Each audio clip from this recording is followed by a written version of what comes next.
give us some kind of final thoughts here on the whole leadership, I'm going to call it capacity, because I really think it's a capacity to have these quality leadership skills and traits to pass them on, to train others like you do. So kind of put a nice bow on this for us. So the other aspect of it, and I've toyed with whether this really needs to be the next book or not, but I am a big believer in mentoring. And I even have a mentor. And when I'm faced with something that I haven't dealt with before, that's my first phone call. And besides the mentoring that I do just to give back, I very much believe that it's important. Your boss isn't technically your mentor. You're working for a manager, and I'm not saying anything derogatory, but you want to get somebody of influence that you trust, that you know, to give you additional advice. Welcome to the Sharpen the Spear podcast, where we help home service pros cut through the noise, sharpen their business tools, and reclaim the profit, freedom, and impact they've been missing. I'm your host, Richard Walsh, Profit Freedom Coach, and I'm here to help you stop grinding and start growing. Let's sharpen the spear.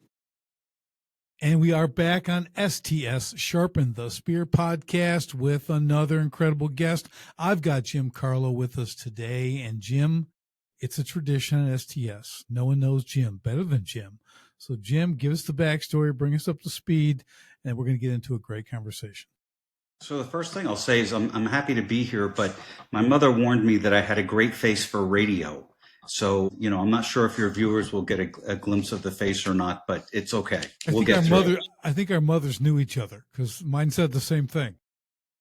So Jim's backstory, Jim has been in business leadership for over 30 years. In the last 25 years, I spent some time on the side mentoring people that approached me periodically saying, hey, I respected you so much as a leader. Can you help me now that I'm leading a group with some skills and tidbits? And so I started mentoring, and over the last 25 years, I saw a consistent theme with everybody I mentored. And that was they knew their business, they knew their products, but they didn't know people.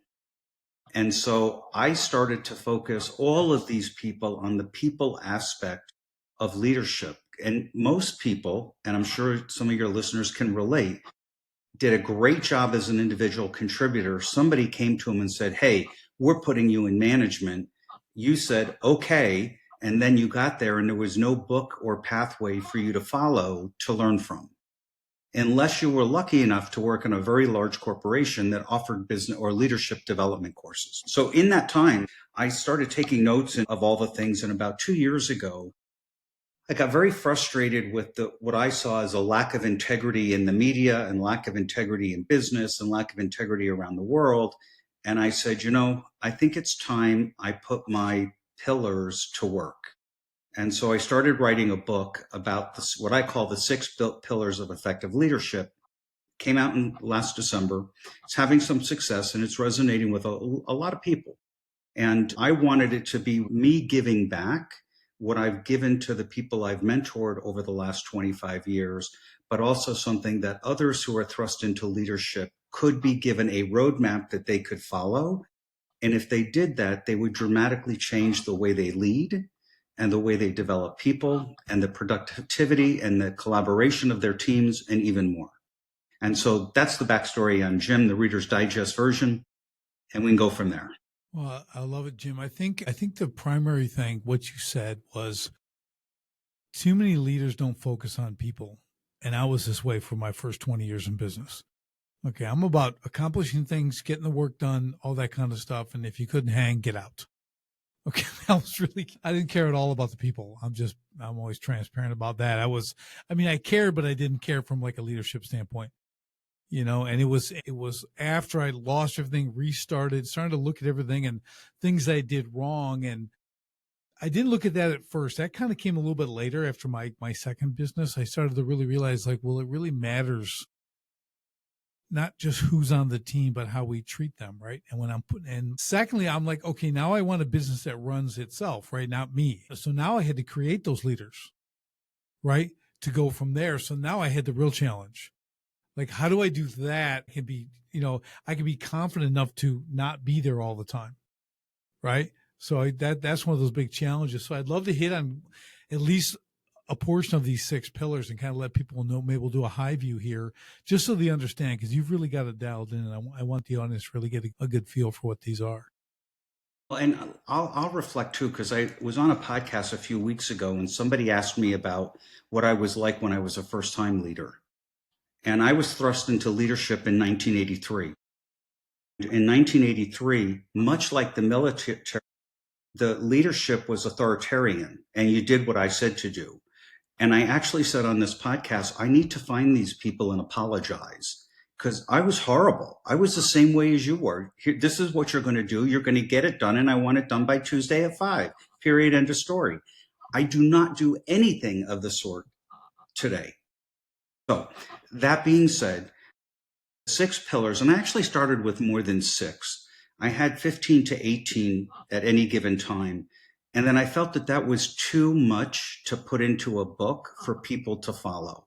So I narrowed it down to what I call my core 6 principles. The first one is integrity, and integrity is non-negotiable. Without integrity, you will not build trust within your team. Without integrity, your people won't know whether to follow you, circumvent you, or how to handle you. And it also leads to potentially a lack of focus and a lack of stability, which are also pillars in the book that I write about.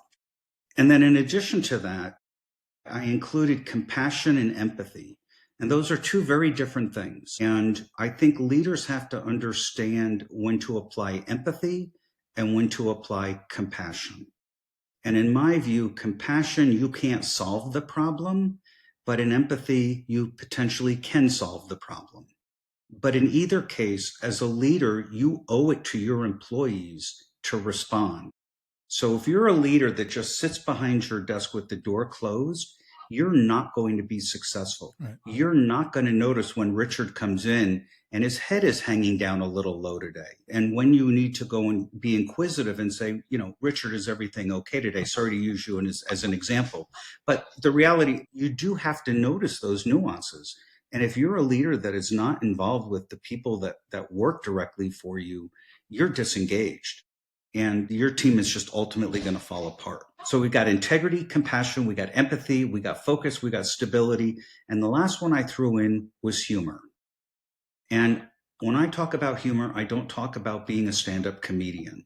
I talk about using humor to diffuse tense situations, using humor to refocus the team in a team meeting, get the team focused at the kickoff of a meeting, something to lighten the air and to humanize the fact that I'm no different than they are. So those are the 6 core principles that I think if leaders develop those, they can be certain to develop a productive, collaborative, and trusting workforce, and they'll get the job done for you. Yeah, I really like those. I think one of them, for me, the empathy, compassion. I like the combining of those. That they're actually different, right? I've always tell people, and I'm known as the guy with a really low score on the empathy scale, right? Like I was -3, I think, at one point, and I worked my way up to about 0. Okay. And I might be approaching 1 or 2 now, Jim, but there's just something, the empathy is really hard. Compassion, I get it. I can pull that out, when needed. That's a little bit easier for me. But the empathy thing was something I really struggled with. And I didn't know it, again, for that first 20. I didn't even know the word. Okay. I didn't even know it existed. But those who started hearing it, I'm like, well, what is that? And then I realized I don't have any of that. Can I get that at the store? And then how do you get it and how do you develop it? And so I'll tell you a story, and it really brought it to light with me. I was working for a company called Perot Systems, who was led by Russ Perot, the Russ Perot. And I had a segment of my organization that was working on old green screen technology, late 90s, early 2000. And we were phasing it out for Windows-based technology. And I had to keep this team intact, or part of the team intact, for 3 years until we converted everybody over. But I couldn't afford for people to leave before it was their turn to leave. And I had to find a way to show empathy and to create a pathway for them that they could believe in. And let me tell you, Richard, I struggled. And then ultimately I said to myself, if my boss came to me and said, my job's going away, what would I want to know? And so I ended up going to the employees and I gave them 3 promises. Promise number 1, they'd be given as much notice as feasibly possible. So if I knew customers 1, 2, and 3 were converting in September and it was in May, you would know in May your job's going away in September. So that was commitment number 1. Commitment number 2 was, if you want to learn the new technologies and migrate from your current role over to the new organization with the new technologies, I will provide the expertise to train you and educate you during the workday, not after hours, but during the workday over the period of time that you'll be in that runway position. And then I said, if you don't want to stay in the current role, but you want to stay with the organization, I will personally help you find a role in the company that fits your needs financially for your family, and one that you can succeed at. Now, those are the first 2 commitments. The last one I said, if you decide you don't want to stay with the company, I will help you find a job on the outside that is appropriate for you, that you can excel at, regardless of the company that you're looking at. I gave them 3 commitments. The only thing I was looking for was to not have anyone leave before it was their time. But about 8 months into this, I got a call from HR and they wanted to come and visit with me. I always get nervous when HR wants to come and visit. But the HR representative came alone, so I knew it wasn't that bad. And she sat down and she said, I want to talk about your employee satisfaction surveys. And I said, okay. And she said, I want to talk about the group that you have out in Oakland that you're laying off. I said, okay, how bad is it? She said, it's not bad. In fact, they have the highest satisfaction of any employee group in the company. And I was floored. I never expected that. These are people that are going to lose their job, yet they were sticking it out because I believe of the 3 commitments I made to them, and basically said, I have your back. You're not going to go without a paycheck, and we're going to have a pathway for you. And to me, that was such a great awakening of what, maybe it was a little elaborate, but of what empathy is helping to solve the problem. And I helped solve the problem.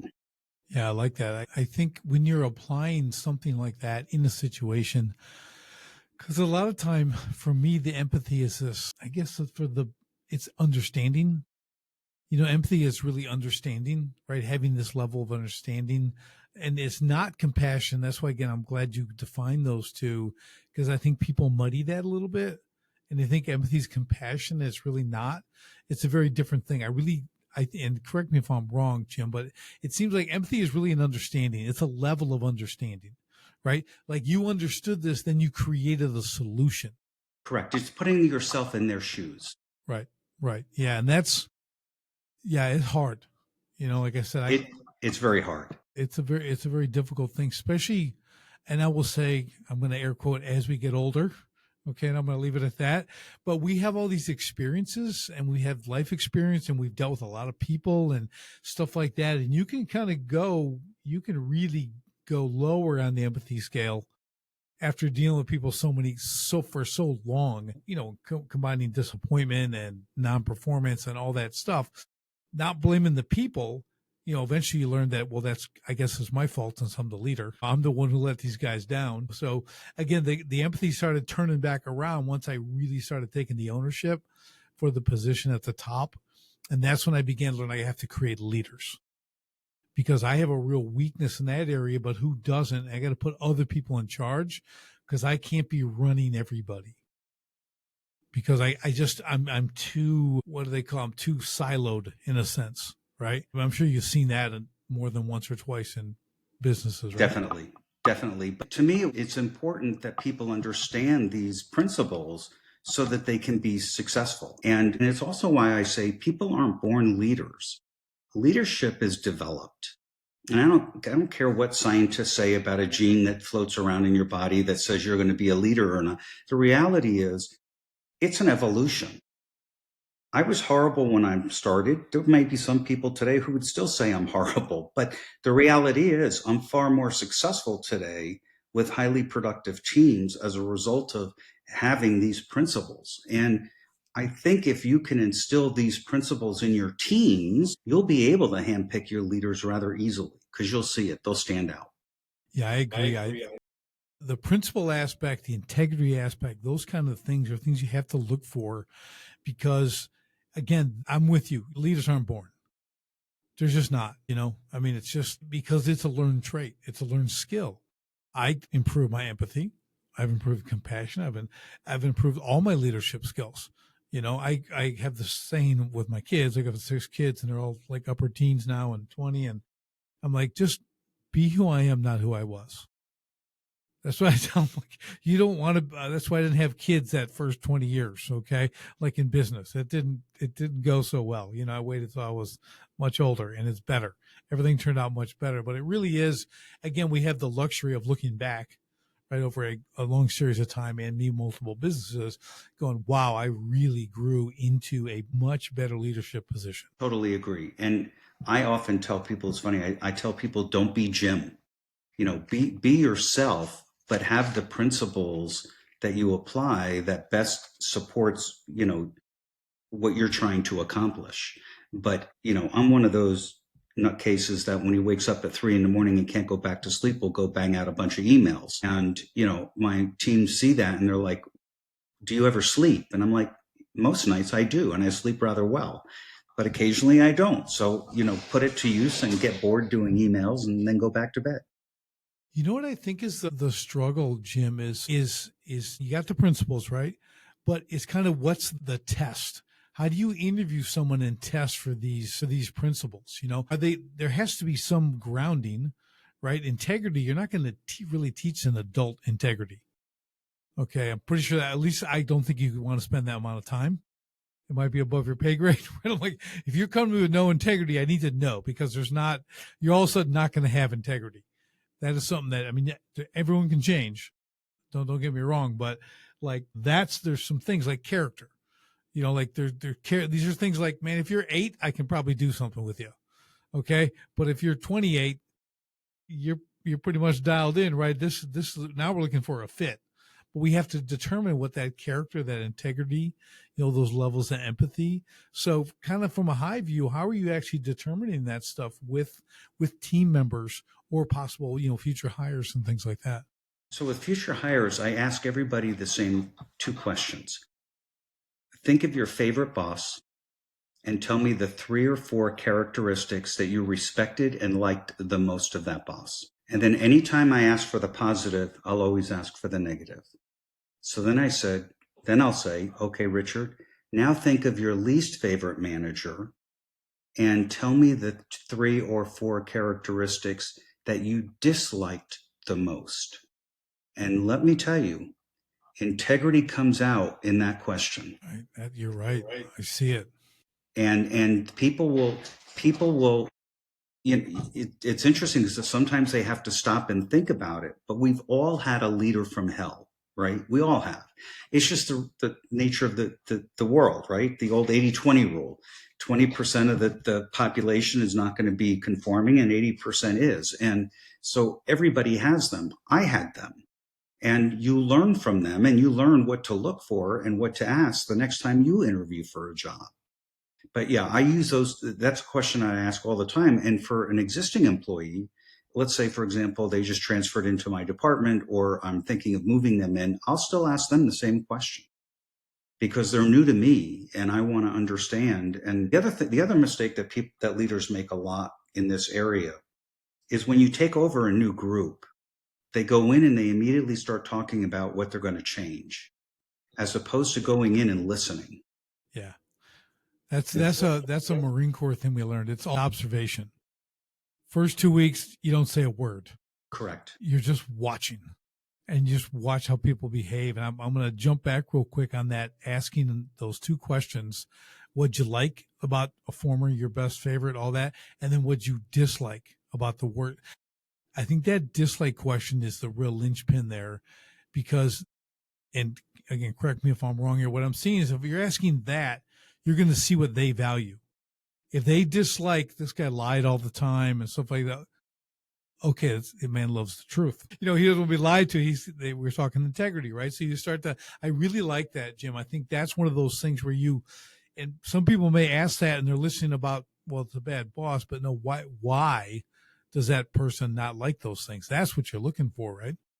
And then you can dig into that. I always like the response, well, they micromanaged me. Where? There's a big red flag. Well, they micromanage. So explain micromanaging. So to me, I manage, and everybody who's a direct report, I have a team meeting once a week, and then I have individual one-on-one meetings with each of my leaders. The one-on-one meeting is their meeting. It's their opportunity to bring things to me that I need to help them on or where they need assistance on something. And if they don't bring anything, then that half hour, we're going to just shoot the crap, right? But the expectation is that they're going to bring things that we can act on and that we can help with. But at the end of the day, it all comes back to every single interaction that you have and the opportunity to make a difference or the opportunity to learn something. And I like to take advantage of that. Yeah, that's great. Yeah, I like it. I think there's this fine tuning of these individual meetings, these team meetings. It can go both directions, right? It can be way too many. This could have been an email. Why are we sitting here? To like, you never speak to us. Okay. So you got to kind of bridge the gap between those two, and be very, kind of precise in those time frames. I've had to learn that as well, just really trying to deal with people. Like, everyone wants the recognition and they want the quality feedback. That's a big priority for people, really, to be, felt like they're part of the team and stuff. So there's a place for that stuff, public and private, so when we start to learn these things again, this stuff was void from my whole mindset for 20 years. Never thought about any of this. I was just, I'll see them on the job site. That's where we had a conversation while they're working. Okay. So, that was literally because I'm like, why stop? I'll just come in, I'll do this, I'll grab a shovel, I'll work with them, have a conversation, then I'm done. I'll put the shovel down, I'll go, and they keep working. Literally was that kind of, I don't know, who knows where I got that from? Probably my father. We just worked, working was work, and right. That's what you did. That was that sense of accomplishment was the driver for me, like getting things done was like, I'm a doer, right? An accomplishment. Yeah. So it was checking off a box is basically what it was, getting it done, do the next thing. So, and it's really interesting when you try to take that into leadership. It's really challenging because not everybody is. You don't understand the personality traits and the differences of leadership, with individuals, right? Because you have to be motivating different people. Have you ever read a book called The Endurance about Ernest Shackleton and the whole South Pole when he's stuck in the ice for 2 years and stuff, all these guys? I have not. You should read it. I'm putting it on my list right now. It's called The Endurance, and it's about Ernest Shackleton. 28 guys are frozen. They're on the Arctic ice for 2 years. Okay. And he brings them all back alive. The whole story is unbelievable. But the whole thing was Ernest Shackleton, he's captain. He knew every guy. Like, he would take the biggest pain, the guy who's the biggest problem, and take him with him. He goes, I can't leave him with these other 24 guys because he'll ruin it. Right. Something bad's going to happen. So I'll take him. I mean, it's really fascinating when you read that book because it is a true example of unbelievable leadership under duress, extreme duress, so it's a wonderful book. But I just bring that up because I remember that and how he would talk about the different traits of every person. I mean, there's a guy who understood his men. Like to a degree that was very impressive, So. And if you don't spend time with them, you won't know those things. You won't know the things to look for. You won't know the things to look for when they're having a bad day. Somebody asked me a question not long ago was, when does leadership start? Does it start when you walk into your office and get behind your desk? And I said, no, it starts when your feet hit the floor in the morning when you get out of bed. And the person said, well, how can that be? I said, because at that moment, everything you do the rest of the day is a reflection of your leadership and what you're going to do. And your family sees it and they'll either follow it or they won't. But you have an opportunity. every day to make an impression. And I used to speak, tell you a story. I used to speak to people when I got out of the car in the parking lot, even if they didn't work for me. I was always having a conversation with somebody. And I noticed that on this one floor of this office building that we occupied, nobody ever talked to the woman who cleaned the kitchen and took out the trash twice a day. Her name was Karen.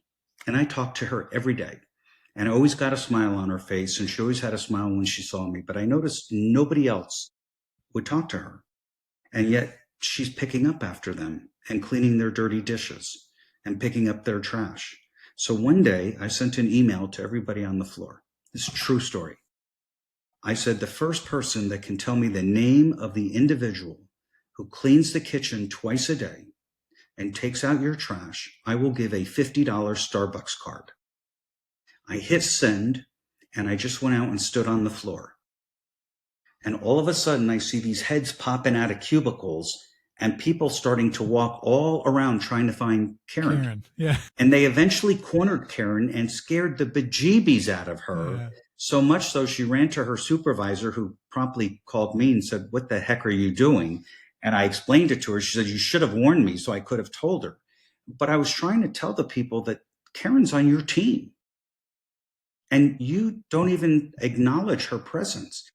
But you know what else happened after that? Not only did they talk to her, they started cleaning their own dishes because they accepted her as part of the team. And, it's amazing. Yeah, it's amazing when it's just, sometimes it's just awareness. There's people doing things. I'm similar to you, Jim. I mean, I talk to people. I'm in a very large co-working space. Okay. So we got offices here and the people, same thing. There's dishes. It's an amazing place. And I'll tell you what, when someone doesn't do their dishes, okay, and they just leave them in the sink, I find those people. Okay. I don't run the place from like, "Are you kidding me? What do you want me to wash your dishes?" I say, "What should we call your mother?" I said, "You're an adult. Clean your stuff." Okay. I mean, these are the building's dishes. They're not theirs. They use them for their, you know what I mean? So I'm totally with you. But then the cleaning crew, to your point, I'm here on a Thursday night. They're coming in. I know them all. They come in when their kids are working with them and they're cleaning this whole place. And I always just tell them, you guys are doing a killer job. Really great job, because there's a lot here to do. It's a big place. Absolutely. They come and get it done. And it just, they kind of light up. You know what I mean? They're super nice. We say hi every week. I see them every Thursday. They're here, and Tuesdays and Thursdays, and I see them. And it's just, it's that ability that, and that's all. I don't want to call it empathy, but there's that connection. They feel appreciated. But yeah, but they're important. I don't want to bring a client here and have this place look like a dump. Okay. Like, I want to encourage them, like, "You're doing a great job." All this, like, I appreciate it. We take those things for granted sometimes. And I think in leadership in general, I think we get in those positions sometimes where if everything's humming and actually going pretty well, you start to back off on that recognition and stuff like that, because, hey, everything's good. They don't need me. But that's not true, right? That's not true. You have to always be doing it. Yeah. Yeah. It's just, there's no getting away from it. It needs to be. And here's the thing, and this is how you can kind of know why I wasn't so great the first 20 years. It wouldn't enter my mind that you have to keep doing it. I'm like, I'm a fix it once guy. Once you're good to go. What am I going to come back here for? So, but that's not how you deal with human beings. It's not. That's how you deal with machines. That's correct. Okay. And I come back when they're making loud noises and breaking. Okay. That's when I come back. And then I got a full rebuild. You know what I mean? So it's interesting as we talk about this, Jim, because, I'm trying to, like you, put it in these simple terms to understand, for the benefit of people's business, the whole business, because that culture, that operational culture, if you will, right, that human capacity that are in businesses and all that kind of stuff shifting now a bit, right? But but people are still there. You still have to deal with it, and those fears and everything else. And another thing for the leadership saying, "Hey, am I going to be replaced by AI? What's this going to look like? Am I going to have a job another year?" The things that you're saying, and so as a leader, what I've been doing is really digging into that kind of stuff, preparing it so that I can say, okay, how can we use these tools, either shift people or help them enhance what they do, right, without losing. So, I mean, it's really a fascinating ongoing thing is kind of what I'm getting at here, right? It's the leadership thing is you're always getting better. And I believe good leaders are creating more leaders, right? They really have to be building other leaders. Like if that's not part of their we'll call it our MOS, okay? Like if you're not able to do that, then you're kind of there's going to be a problem because I have a saying called everybody leaves. Okay, eventually that guy's going to leave, they're going to get promoted, they're going to go somewhere, and then what do you have? Now you got to go search for the air quote and the right person, right? But if you're building them inside the team, you've got that internal promotion kind of thing, but people also are starting to take on that different responsibilities and apply them. Now they're being trained as good leaders. I think that's really important. Totally agree with you. I think we have that responsibility as leaders to prepare the next level of leadership to replace us when we move up or retire or move out or whatever. And we're doing a disservice to our organizations if we're not doing that. If we're only showing up to take care of we have 3 goals for the year, revenue, this and that. If you're only focused on those 3 goals and aren't focused on the people and with the future, whether you're building loyalty with them. Now, there will be the small few that will take that and maybe go somewhere else and take advantage of what they learned under you. But still, Okay, that's okay. you're building a tree and with all these branches off of it. And the nicest compliment you can ever get is somebody who calls you and says, "Hey, do you have a job opening? I would love to work for you again." And then you've created something with someone when they start to follow you. And I always tell people when you're training, whether you're training leaders or anyone in your team, my goal, I try to share with all the businesses I coach, you want excellence, right? I want everyone on the team, what their position to be excellent at it. And they say, well, if they get too good, they just go. I said, so what? They're going to go anyways. Okay. Why not send someone who came to you, skilled up to the max, moved on? You should celebrate that. Because the next job they go to, people are going to be like, man, where'd you learn all this? Oh, I started here. Man, it's a great place. It's a great place to start a business, start getting into this area. Like, hey, come in, you can learn a lot here, then you can move on to higher levels. Because in every business, there's ceilings for everything. Everyone's going to have a point where they're capped out. Then you should encourage them to move on. I'm not that guy who says, I need you to stay here forever, otherwise my business is going to struggle. Okay, because then I've failed again. Okay, if you think that way, you're like, again, you haven't built the next generation, so to speak, inside your organization to take their place. You have to have this. It's like when you drive around and you'll see different construction trucks, things like, we're hiring. They've got that on the tailgate, right? There's someone who understands. Okay, everybody leaves. Okay. Now, it could be for the wrong reason in their business because they treat everyone terrible, so they just have this revolving door. But the reality is you're always looking for the next great person. And if you don't, I'd rather hire when you don't have to hire. People are coming, putting in an app, you're talking to them, because you might find that person at one time where like, I've been looking for a replacement. I think you're going to be it. I got someone who needs to go. And I want to slide you in there. There's always somebody at the bottom, right? There's always, if you stack rank them, somebody's always going to be at the bottom. That doesn't mean they're not necessarily productive or any good, but there could be better. Exactly. And so you always have to keep your eyes and your ears open. And when an opportunity presents itself, you take care of the difficult conversation and you move on and everybody's for the better. Well, I think also, Jim, like everything you're talking about, if you're putting this stuff into play in the business, in the leadership capacity, training other leaders, the operational thing, having the empathy, having the compassion, put all this stuff together. Again, this is culture, right? So now what you're going to start to attract to a business like that is A players.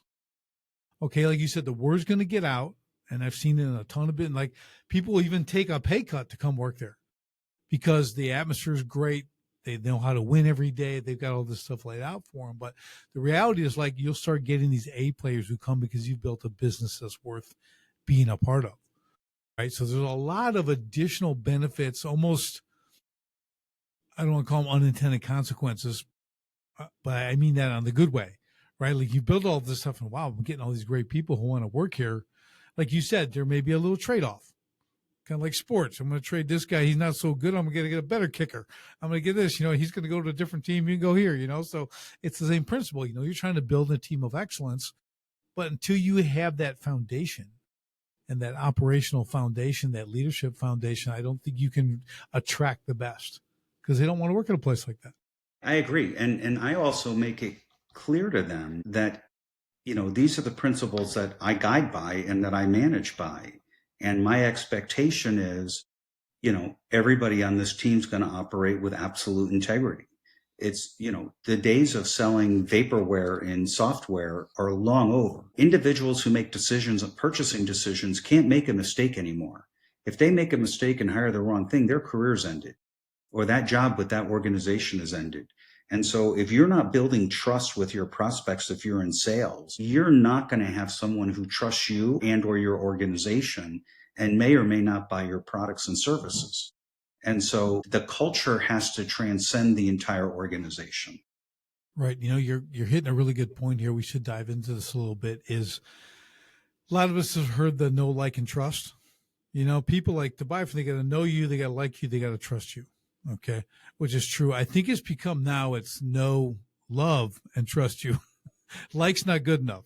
Like's not good enough. It's just there's no love and trust. And I want to hit that. I want you to kind of dive in there because I know from a sales thing, people don't get this. And I deal with this a lot. They don't understand their sales cycles. Everyone thinks like everyone wants to buy now when there's literally less than 3% of the population will buy right now.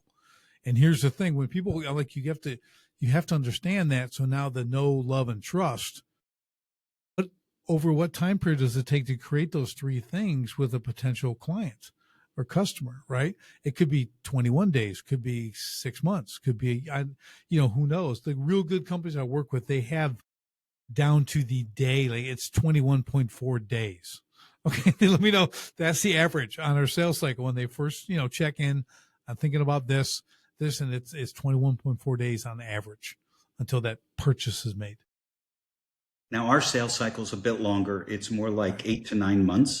Right. And, it can be pretty lengthy. Very few are 30 or 60 days out. They're pretty complex, the sales. But so there is the opportunity to build that trust.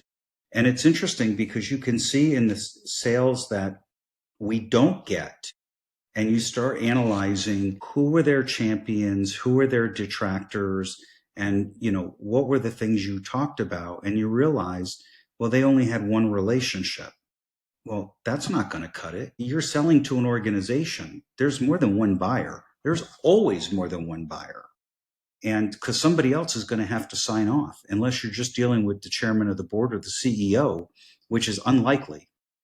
And so when you start to pull it apart, and I talk to our salespeople all the time about, you need to power map the organization. Where are the people that you've built that trusting relationship, and who else is involved where you haven't? And so many people miss that component. And then when they retrospect, they realize, well, I put all my eggs in the basket of one person, and I guess that wasn't the right thing to do. No, of course it wasn't the right thing to do. Yeah, even if there's only two people in the company, that's right. You go with one, you're still only 50%. That's correct. Okay, you got a 50-50 chance of closing the deal. I want better odds than that. I want to talk to both. I'm going to go with a 98%. Okay, I want to get in there real high numbers, but you're exactly right. I think relationship is a big thing. We talk about this a lot. Another thing I've learned over time that I kind of did pretty naturally from a sales standpoint in my business and my new stuff. It was like, but it's always about relationship. Okay, so, and it's not just one person. It never, because in different organizations, everyone's got some form of influence. Okay, even down to Karen, the cleaning lady. Okay, she's got influence. You may not think so. She does now because everyone knows her. Okay, so everyone's doing their dishes, right? Karen's got influence. Okay, so she turned those tables right there, which is awesome. So, but you got to think about that because those little bits of influence combined are going to enable you to really push your product or service forward, right? So you've got to create those relationships with people, and that can look like 100 different ways. right? From lunches, taking people out, or just general conversations, that whole ability, like you care, asking those simple questions, striking up the regular conversation. So I found that to be it's a winner, but it can be challenging because there's time involved. There's time involved, and people don't like to be told no. And they're afraid of, especially salespeople, they're afraid of being told no, or they're afraid of being told, well, I don't agree, and you don't have my vote, and you don't. But you know what? The reality is, selling starts when somebody says no. That's when it starts. Because now you've got to position yourself and talk about the value you're going to drive and what it means to them and what it means to their organization. And if you're not selling value and what value you can bring to them, you're not going to get to that trusted relationship, because they have to represent that value to other people to get the budget dollars approved.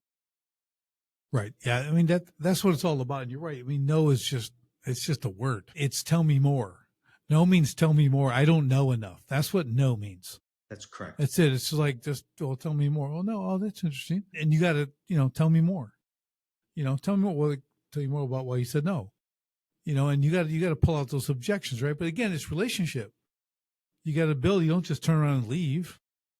I mean, it's an interesting thing. A lot of people, sales is challenging. And over the years, you see there's so few people who are actually really good at it.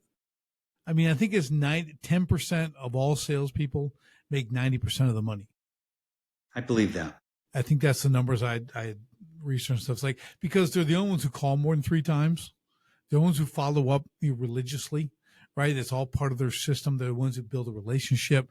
They're the ones who overcome objections. They know what to say, when to say it, right? They know how to do it, but that's a pro. And that's why they're making big money. Correct. And they have a disciplined process that they're following. And if the organization doesn't have one, they have one. Now, in our organization, we do have a process that we follow that's been followed before with a lot of success. And our close ratio is above 40%, which is rather high. We're a little bit more selective, but I'm also very, very picky about not having garbage in the pipeline. Right. Yeah, it's really important. I think the process, the company process, is what's critical. Okay, you can get the super salesman. He's going to come and he's going to close no matter where he's at, right? But if he's your top closer and you're really kind of your only closer, the guy who's above 40%, everyone else is sitting there at 23. Okay, you get what I call a hostage situation, right? This guy gets what he wants because you don't want to lose him. Correct. He's closing all the big deals, but there's no process. It's just him. It's just him. He's just Superman. Okay, and there's only one. And that's not a good place to be in a company. No, it's not. You need that repeatable, duplicatable system, the training, everything else to it, but let people run through it, do the role play. There's just, like you said, it's a system. It's proven to work. We have steps 1 through 7. Now we go through all this stuff, and this is how we present. This is what we do, and the rest is training and relation and stuff like that you can build and skill up on. But if you don't start with a basic process, you don't have anything to work with. You're literally flying by the seat of your pants, hoping that, you're going to get your lucky one. You're going to be the broken watch, right? You're going to be right 2 times a day, and that's it. Okay. Yeah, I love it. I love it, Jim. This has been really great. Give us some kind of final thoughts here on the whole leadership. I'm going to call it capacity, because I really think it's a capacity to have these quality leadership skills and traits to pass them on, to train others like you do. So kind of put a nice bow on this for us. So the other aspect of it, and I've toyed with whether this really needs to be the next book or not, but I am a big believer in mentoring. And I even have a mentor. And when I'm faced with something that I haven't dealt with before, that's my first phone call. And besides the mentoring that I do just to give back, I very much believe that it's important. Your boss isn't technically your mentor. You're working for a manager, and I'm not saying anything derogatory, but you want to get somebody of influence that you trust, that you know, to give you additional advice. And so I encourage all leaders to find a mentor. and to make sure that if they have employees that want to mentor, that they make that avenue available to them, because it improves everybody. Yeah. It improves ourselves. No, I love it.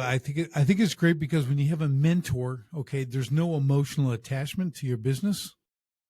Okay, whether you're in business or you're an employee in a business, they can give you unbiased wisdom. Okay, they're gonna drop stuff, and you go, "Oh, okay, I can take that back," and you can, assimilate that in the right way. So I love that. I love that tip. I think it's really important. We all have that. I wasn't real big on that first 20 years. And if you're getting the theme, I really was horrible the first 20 years of business, even though I was successful. You've driven that point home. Yes, it was pretty bad. So there's a lot of do not do's. Okay, in my first 20, but that I wouldn't listen to anyone. I wouldn't listen to mentors. I wouldn't listen to people who had the wisdom, had been where I've been, because they didn't do specifically what I do, or I was too full of ego and everything else. So it just, just as a reminder for everyone, that just means you're stalling yourself out. You're putting the brakes on your career or your business. All you're doing is slowing everything down. Your success is being slowed by your own willingness to get a mentor, to get a coach, whatever that looks like. That is like, and today, you and I have been around a while, right? We're pre-internet, we're pre all that stuff, right? There wasn't these coaches just floating around waiting to help you. That was an impossible. You had to know the business guy who ran down the street, and you had to talk to him or whatever. It was like impossible. And now it literally is a quick internet search, and you've got all the options you could possibly want. So you don't really have an excuse now. Not that I had a real good one, because I had them and I just wouldn't listen. But, normally you got to search them out. It's interesting, though, because people just don't, I think people don't know. It's not that they don't understand. They just don't know. And they need people like us to talk about it and to say, it's okay. Right. And so I'm one of the things I'm always telling my teams is, hey, and I don't mean any disrespect to any surgeons that may be listening to your podcast, but what we do, even though our organization is in healthcare, we're not doing open heart surgery. So there is no decision we have to make right this second that because somebody's on the table and they're going to die if we don't take action. And the reality is you may require more information from more people before you can take action, and to take the time to do that right. I mean, you could subscribe to, some people remember the name Lee Iacocca, but he made a business. He turned Chrysler around with only 75% of the data points. He would make the decision because he found that the last 25% didn't sway their decision making. It wasn't enough to move the needle. So he did it with 75%. Today, we don't potentially have that luxury. So we need to make sure that we're protecting ourselves and our organization by having as much data as possible to make a decision. Right. The other thing I would pass on is I'm also very big on journaling, not necessarily a diary, but I write and take a lot of notes. Now, everything I wrote down here is a little messy because I've been trying to look at you and speak at the same time, but I did get clearly the Endurance book title, so I'll remember that. But I very much believe in it because that becomes little nuggets down the road. The key though, right, Jim, is you got to go back and read it. Correct. Okay, so you have to remember that part of, who was that guy I spoke to on Memorial Day, and right. What were we talking about? And that was Richard. I'm going to go back to that conversation. And when we talked about this and this, and we talked about our leadership styles individually or whatever, you can go back to where that note is. But it's easy. They should be easy to find. They should be easy to find if you go back. I've got some friends, been long-term entrepreneurs, super successful, and they will literally quote from their journals. From 2003, 2005, I wrote this, and I was going through this. I'm like, yeah, it's really powerful. It's like a really good thing to do. I mean, it's great for the moment. Like, actually putting it on paper is really good in and of itself. Just logging that, but going back and seeing that, because we always want to look back and kind of see where we were, because then you can truly compare to where you're at today. Because it becomes water under the bridge, and you kind of forget about it. You keep going downstream, and then you forget that, man, that was rough.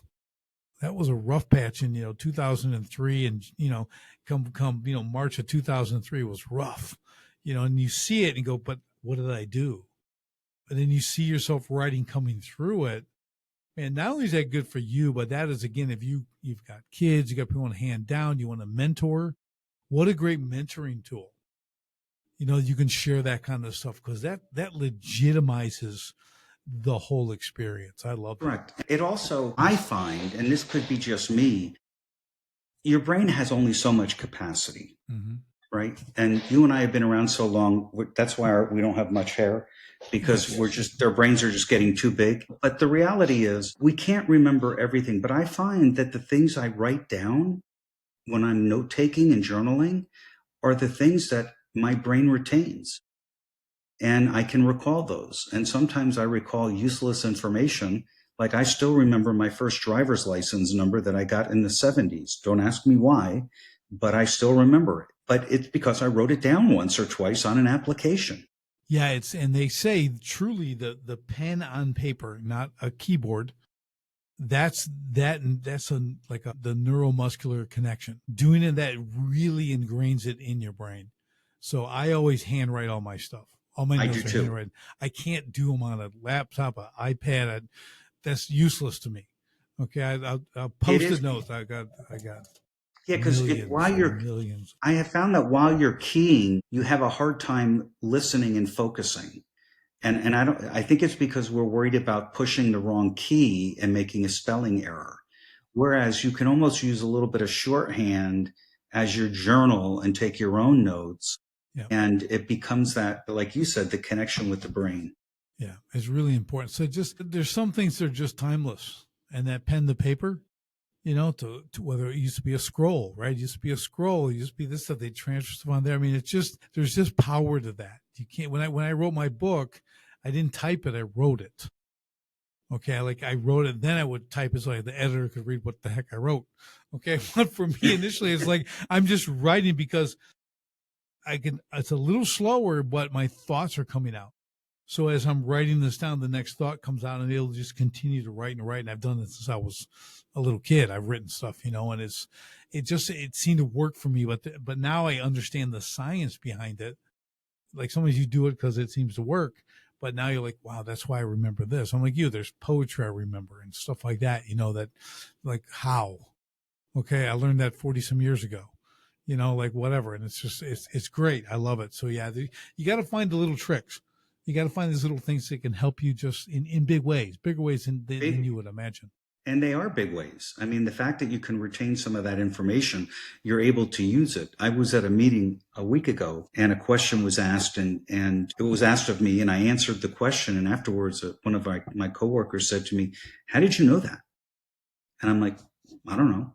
It's stuck back there in the brain somewhere." He's like, "I'm never going to know all you know." And I'm like, "Well, I've been around a lot longer than you have, but that's probably true, but you're going to get there. You keep inviting me to meetings. You're going to see more and more of it, right?" Yeah, Jim, I'll get that. And someone will ask me this question and I'll throw out this great reply and do this and this and this. And they'll like, "Now, what was that thing you said about to go?"